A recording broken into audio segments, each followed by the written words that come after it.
Le patriotisme est le moteur qui cimente et qui fait fonctionner toutes les nations et tous les États. Qu'ils soient revendiqués ou pas, chaque pays, chaque État a pour mission, principalement, premièrement, de promouvoir et de travailler à ses intérêts et aux intérêts de son peuple. Le patriotisme se différencie du nationalisme puisqu'il n'est pas exclusif. Et ce patriotisme peut se décliner sous plusieurs formats, parmi lesquels le patriotisme économique. Et c'est pourquoi le gouvernement, sous la direction et les orientations du président de la République, a déjà travaillé à élaborer un projet de loi sur le patriotisme économique qui sera incessamment soumis à l'Assemblée nationale pour mieux protéger et mieux promouvoir notre économie. Le secteur privé national revêt une place centrale dans les options qui ont été les nôtres hier en tant qu'opposant et encore plus aujourd'hui en tant que détenteur du pouvoir conféré et confié par le peuple sénégalais. Mais il faut aussi que ce secteur privé se hisse à la hauteur des attentes. Tantôt, Monsieur le Président du CNES l'a dit, l'affairisme d'État s'est terminé dans ce pays. Nous soutiendrons tous les acteurs privés qui veulent travailler sérieusement, honnêtement.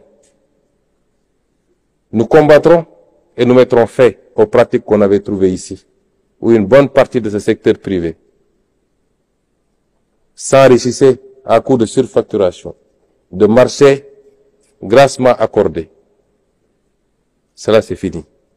Arpentant les palais, créant des accointances avec les pouvoirs publics. Le vrai secteur privé, celui qui sait entreprendre, qui veut entreprendre, dans la rigueur et patriotisme, aura tout le soutien de l'État, tout l'encadrement et toute la protection, qu'il s'appelle petite ou moindre entreprise, ou qu'il s'appelle très grande entreprise, capable d'offrir de l'énergie en quantité, en qualité et à des coûts abordables. Et c'est pourquoi nous avons fait une option totalement différente de celle que nous avions trouvée ici.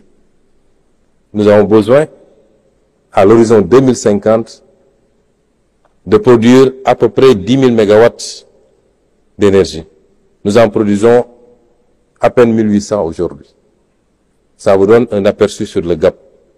Et c'est pourquoi, très tôt, nous avons initié les discussions avec nos partenaires dans le cadre de l'exploitation du gaz de la GTA pour pouvoir capter le maximum du gaz à travers un pipeline à construire et alimenter le marché national dans le cadre du gaz tout pour.